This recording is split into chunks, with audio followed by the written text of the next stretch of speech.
Sejam muito bem-vindos a mais uma live da Semana da Mediação Física Emocional. O que é isso?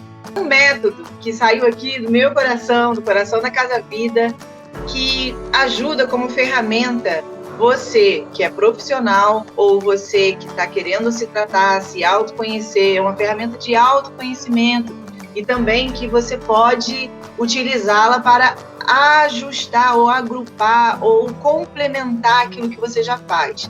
Nós acabamos de formar a nossa primeira turma do Brasil de mediação física emocional. Tivemos na nossa turma 2 médicas, psicólogas, professoras, mãe que tem crianças com deficiência.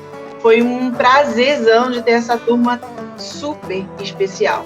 E aqui a gente está num papel, né, de divulgar, de mostrar para você que isso existe, mas, paralelamente, a gente quer falar, quer entregar mais para você, quer dar para você mais informações, com pessoas maravilhosas que foram convidadas por mim, pela Casa Vida, e aceitaram esse desafio e essa, eu acho que caridade, né, de passar informação. Acho que não tem dinheiro que pague o conhecimento. O conhecimento ninguém te rouba, ninguém te pega, ninguém tira de você.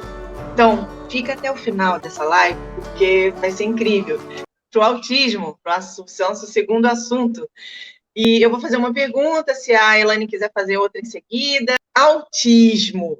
Nunca na minha vida de fisioterapeuta, em 20 anos, eu nunca ouvi tanto se falar de autismo.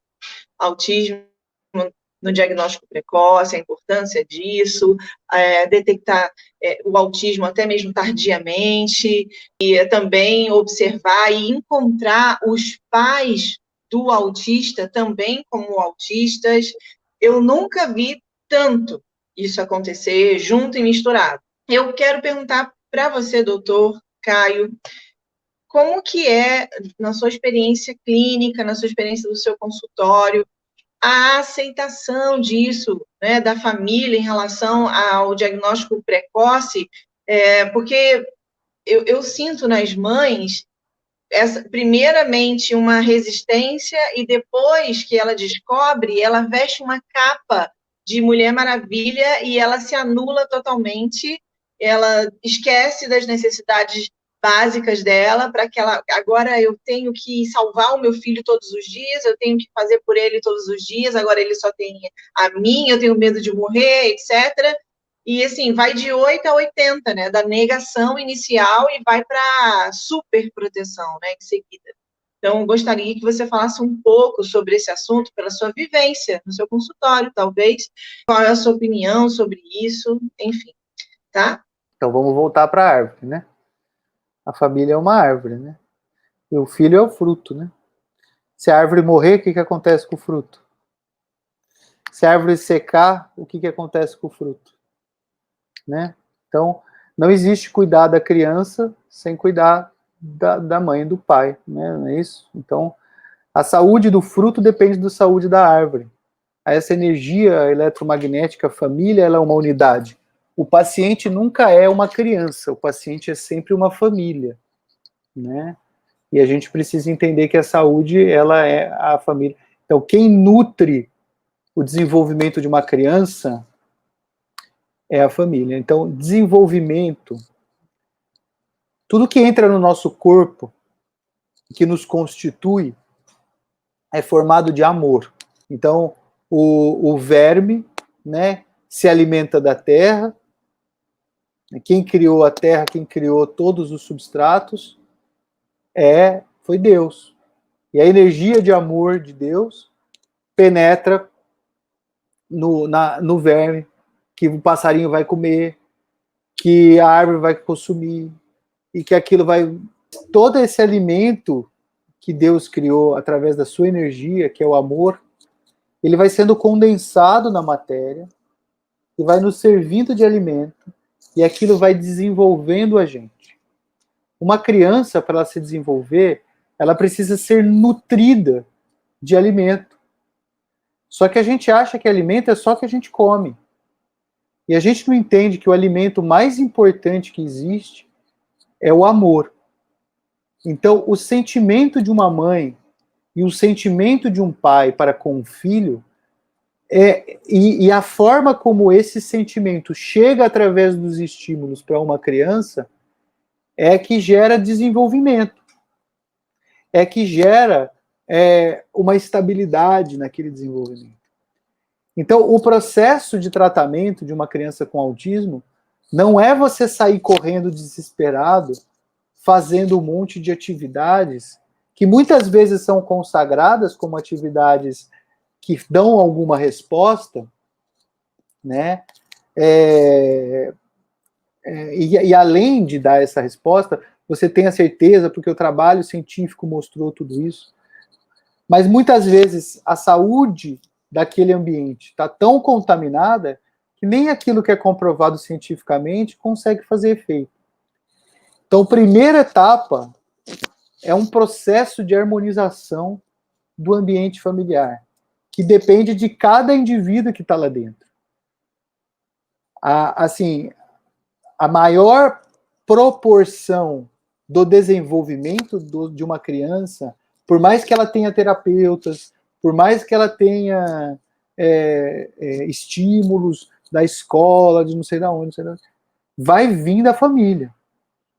Tá? Então, quem vai mais nutrir aquele indivíduo para com o desenvolvimento é uma família, é a família.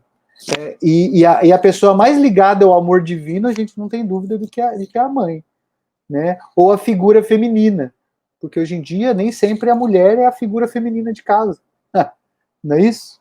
Né? Porque hoje é o sentimento, né, feminino, né? Nem sempre é uma mulher que representa isso, mas aquele sentimento feminino é que está ligado ao que busca aquilo. Então, isso é muito importante da gente entender.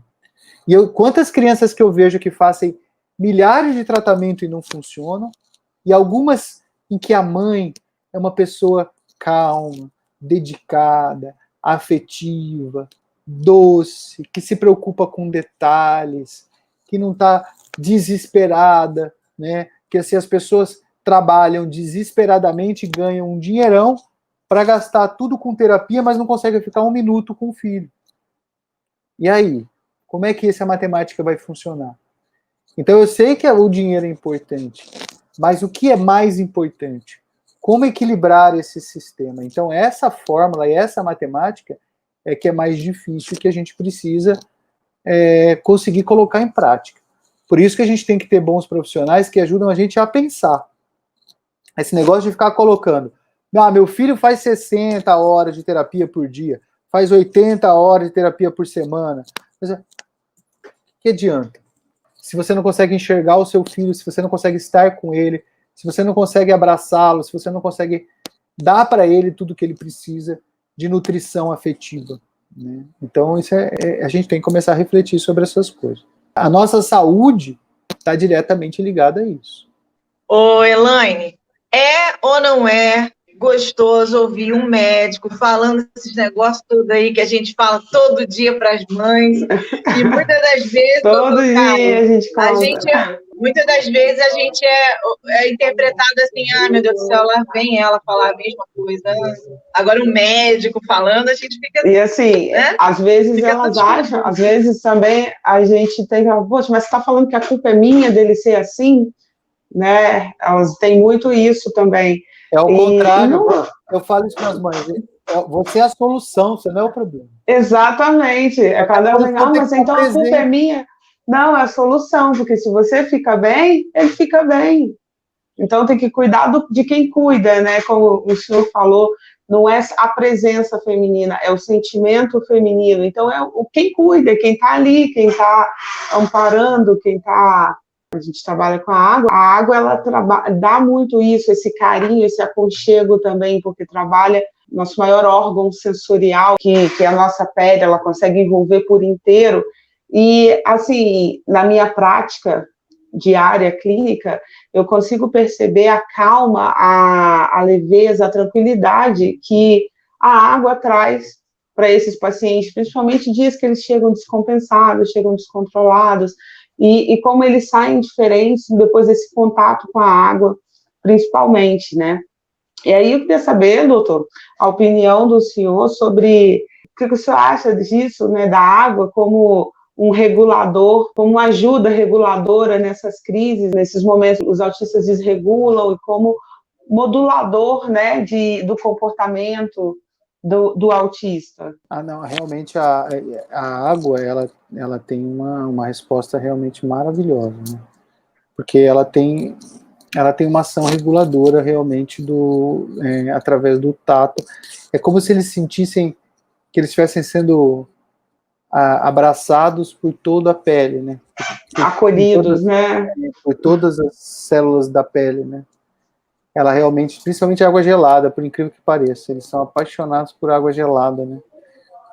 Tem paciente que na neve mergulha na água gelada e fica lá brincando, porque eles adoram a água gelada.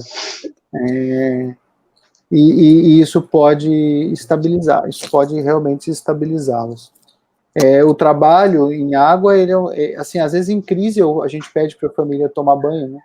A família botar eles para tomar banho, colocar o banho gelado, e realmente cada caso é um caso, né? Cada caso tem uma indicação, né?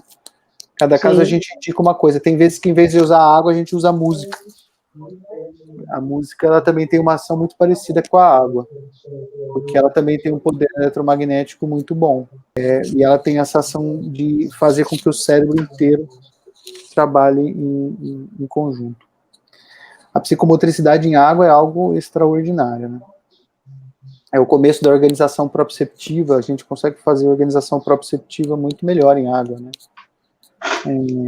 Então, ela realmente é muito importante. Doutor, a nossa piscina ozonizada, não tem cloro, não tem sal, não arde os olhos, e é aquecida para tépida, né? Que às vezes fica tépida, dependendo do nosso clima, porque a gente mora numa cidade muito fria, e fica mais para a temperatura próxima do nosso corpo. Muitas crianças com deficiências inúmeras, elas têm uma sensibilidade maior na pele ao cloro, ao sal, e sendo de ozônio, a gente acaba ficando com esse diferencial, né? E agrega a terapia, a fisioterapia, as outras coisas.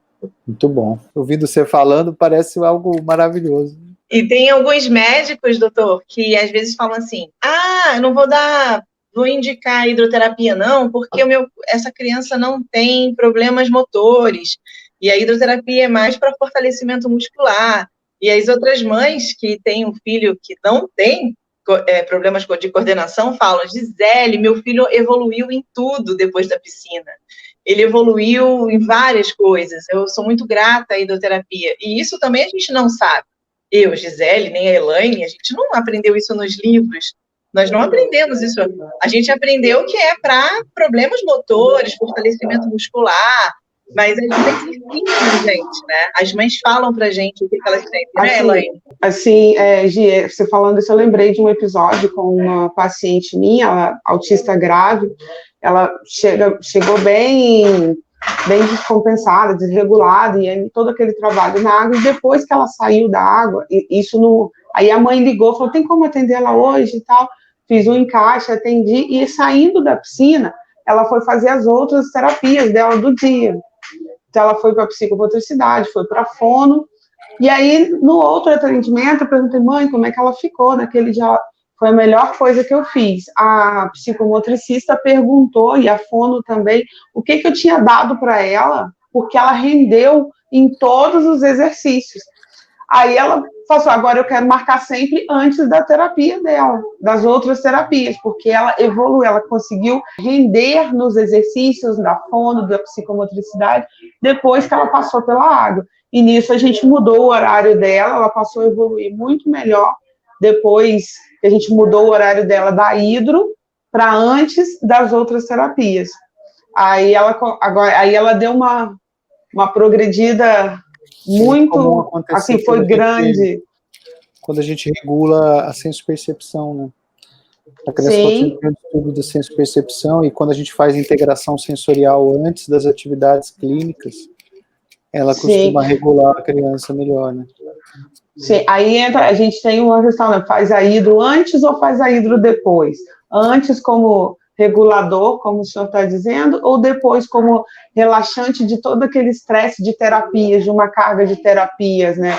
Ela é indicada, ela é bem-vinda, tanto antes quanto depois, né, das terapias, para objetivos diferentes, mas ela é muito bem-vinda, sempre coadjuvante, sempre trabalhando junto com outras terapias também.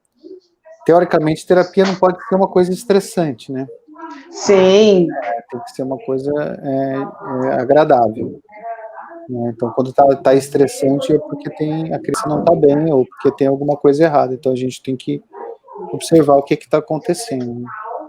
Sim, porque a gente tem também aqui pacientes, isso com outra terapeuta, não comigo, mas autista também que vem depois, é a última terapia do dia, é a hidro. E assim, eles ficam relativo, agora é hora de eu brincar, agora eu não tenho obrigação de fazer tudo regradinho, aquele exercício, agora é hora do meu relaxamento. Então, os estímulos, as brincadeiras que a gente propicia dentro da água, para ele, não é terapia. Ele não está fazendo mais terapia, ele está só brincando agora na água. Então, ele rende e aí ele consegue progredir também muito bem, depois de vir da terapia, sendo a última terapia do dia, né? Teoricamente, a terapia tem que ser vista dessa forma pela criança, como uma grande brincadeira funcional. Né? Ela tem que estar tendo prazer ali. Não existe desenvolvimento sem prazer. Exatamente. Doutor Caio, eu quero te fazer a última pergunta da nossa live para liberar você para o seu trabalho aí, que é como é que funciona o cérebro do autista? Como que funciona o cérebro? E outra coisa, depois dessa explicação, qual é a tua opinião sobre os moduladores? E algumas crianças são indicadas para algumas crianças, não todas. E qual é o nível de resistência da mãe também? Eu não quero dar nada para o meu filho. Ou então, eu quero alguma coisa para o meu filho e o médico fala, mas ele não precisa. Então, como é que você pode, assim, orientar, né, e explicar para a mãe, para os profissionais que estão assistindo essa live agora? São duas perguntas que levam horas para serem respondidas. Vou tentar fazer um resumo bem breve, né? Mas, assim, o cérebro do paciente com autismo é um cérebro mais excitado do que o normal, né? Na realidade, quando esse vídeo foi feito do cérebro do autista, que todo mundo me pergunta isso, foi lá em 2012, né? Já fazem 8 anos, então as coisas mudaram um pouquinho, né? A gente sabe que o problema do espectro do autismo não é só um cérebro hiperexcitado, ele é mais complexo do que isso. O cérebro está mais hiperexcitado e com dificuldade de fazer conexões, isso é o que está acontecendo no cérebro. Mas, pelo que a gente está aprendendo, o paciente com autismo tem uma alteração bioenergética intracelular. E essa alteração bioenergética intracelular gera um distúrbio entre a formação de proteínas e a produção energética mitocondrial, gerando, às vezes, produções exageradas de energia e distúrbios na organização desse sistema. Então, a gente tem alterações aí em múltiplos sistemas. A alteração no sistema gastrointestinal, no sistema imunológico, no sistema conjuntivo, no sistema metabólico, no sistema nervoso e assim por diante. Só que cada área vai apresentar esse sintoma de uma forma diferente. E essas áreas estão interligadas, então quando eu tenho uma alteração, às vezes, num sistema, eu acabo afetando o outro também. E aí quando eu regulo um, eu melhoro o outro.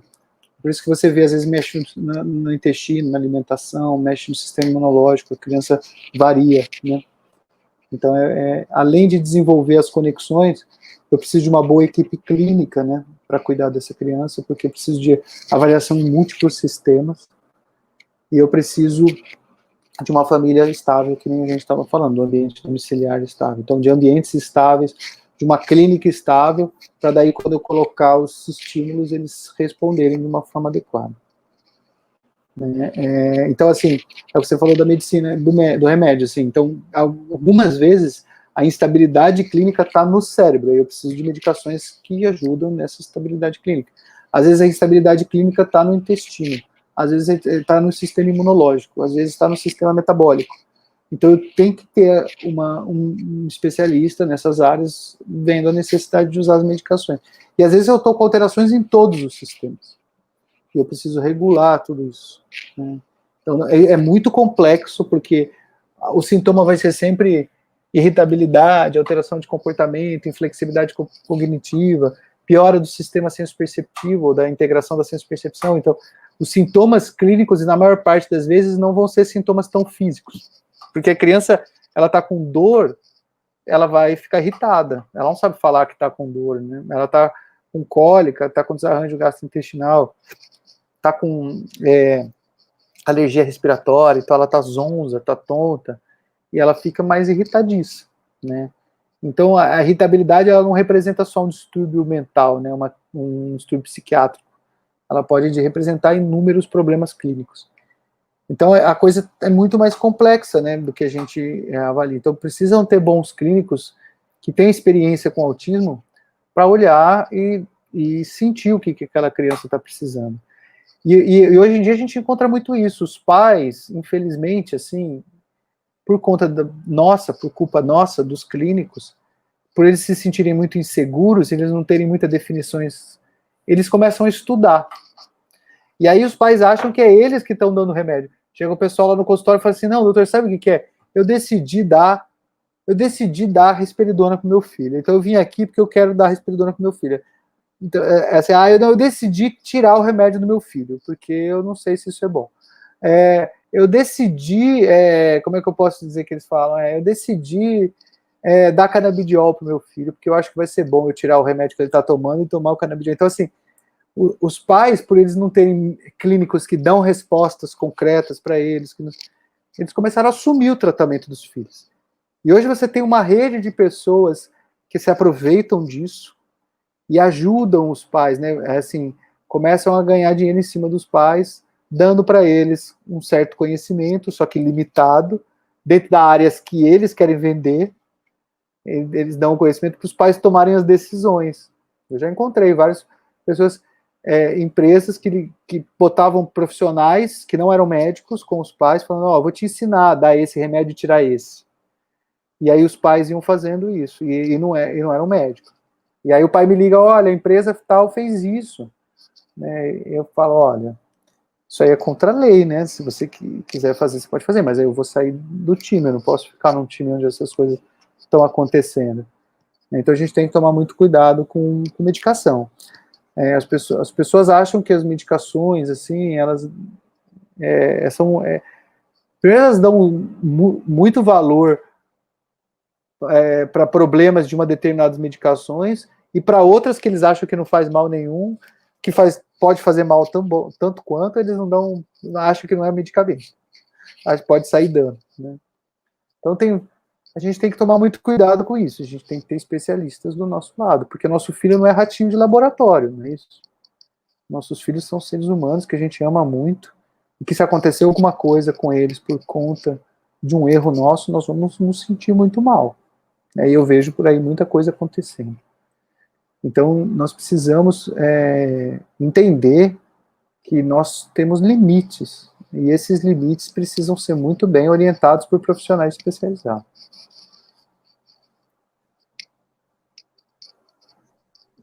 Muito obrigada, muito obrigada. Eu quero pedir agora para cada um de vocês darem a sua mensagem assim, final, começando pela Natália. Quero saber o que ela achou dessa live. Ela é excelente para sintetizar as lives que a gente faz. Ela absorve de um jeito muito bacana, talvez pela experiência que ela tem em inclusão, né, com as pessoas que precisam de se sentir inclusas e inseridas na sociedade, talvez, e também pelo amor que ela tem sobre tudo isso. Ela é apaixonada por esses assuntos. Bom, primeiro agradecer ao Caio, à Nani, por estarem aqui, né, trazendo para a gente essas informações tão importantes que a gente precisa. Muitas coisas as famílias precisam ouvir, né? Eu estava aqui sentadinha, quietinha, fazendo a tradução, mas sentindo, pensando nas pessoas que eu vou precisar mandar essa live, né, que precisam ouvir o que o Dr. Caio tem para falar, o que a Elaine, o que a Gia, que a gente falou, né? Então, primeira coisa, né, muito importante, a família. A família é a base, né, é a árvore, como o Caio falou muito bem. Então, eu acho que se a família começar a perceber e entender que eles são importantes na vida da criança, do filho, e que esse amor pode transformar a criança no mundo, né, no futuro, eu acho que a gente consegue uma sociedade um pouquinho melhor. Agradecer, né, pelo convite de estar aqui, o Dr. Caio, Gisele, a Nath também, e como a Nath bem disse, né, cuidar da base, então cuidar de um todo, não cuidar do um serzinho que é o paciente, que é aquele pequenininho que chega aqui para a gente, e a gente, muitos, né, olham só para ele, não olham para o entorno dele. Então, é isso, cuidar de um todo, para a gente conseguir cuidar do micro para o macro e do macro para o micro, olhando para tudo, né? Eu acredito que, por último, por último é você, hein, doutor Caio? Vai me dar a palavra final. Eu acho que, para resumir essa live, eu imagino uma flor num vaso com terra, e essa flor, como o doutor Caio falou, é o nosso filho, são os nossos filhos, com deficiência ou não, bebezinho, adolescente, mais velho, não importa. Eles são essa flor, e que, infelizmente, a sociedade, os pais, ficam fixados em olhar para a flor, em colocar água na flor, ou limpar a flor, e não se lembra que, para aquela flor ficar saudável, precisa ter um excelente investimento na terra que aquela flor está inserida. E a terra é você.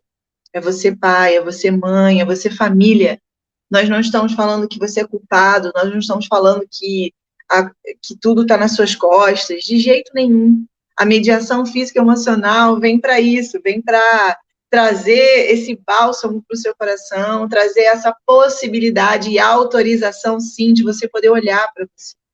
Olhar de dentro para fora e de fora para dentro. A Casa Vida é esse lugar, tanto virtual, que é agora, quanto físico, que tem gente que vem de outras cidades para poder fazer terapia dentro da piscina, lá na piscina mágica, que algumas pessoas falam, essa piscina é mágica, eu entro de um jeito, saio de outro. E meu coração, nosso coração, né, Nani, a gente só fica muito feliz de ser esse instrumento, porque a gente não faz, assim, nada, assim, quem faz mesmo é essa vontade de quem utiliza essa ferramenta que somos nós. E muito obrigada, doutor Caio, por você ter sido essa ferramenta hoje aqui para tanta gente. E, para finalizar, deixo aqui com você a palavra. Eu que agradeço o convite de a gente poder ter estado juntos hoje, né, conversando um pouquinho. E eu queria realmente continuar incentivando as pessoas a valorizarem a infância e a adolescência. Lembrando que o futuro da humanidade depende deles, né? Uma humanidade que está tantas dificuldades, né? Tantos problemas. A gente tem que começar a implantar valores neles que são valores reais, né? Valores que são importantes, né? E a gente tem que sair um pouco desse normal que é muito problemático, muito patológico. E a gente começar a encontrar novos caminhos. Caminhos de harmonia, caminhos de tranquilidade, caminhos de felicidade. Caminhos que muitas vezes são um pouco diferentes do que a gente aprendeu, do que a gente faz. Mas a gente tem que sair da inércia, a gente tem que mudar, sair da zona de conforto, talvez para encontrar uma outra zona de conforto. E essa conexão com os filhos e com o futuro, ela é um caminho muito interessante, porque neles a gente sente a confiança de quem a gente é. Feliz daqueles que vão ver os filhos brilhando no futuro, de uma forma como a gente sempre sonhou, como a gente sempre quis brilhar. Então eu acho que é um convite de um novo momento. A pandemia foi um empurrãozinho que a gente teve para essa mudança, né? E eu acho que a gente tem que olhar para ela de forma positiva. Sempre a gente tem que olhar tudo de forma positiva. O que eu posso tirar de bom dessa situação? O que eu posso levar de positivo, né? O que eu posso mudar na minha vida, na vida da minha família? Como eu posso ser diferente para o meu filho?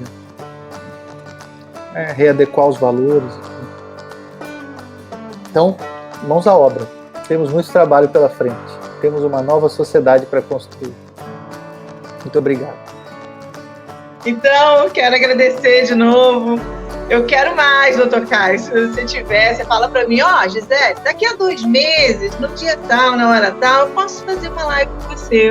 Eu agradeceria bastante, que eu acho que você tem uma fala que agrega ao coração, homem de Deus.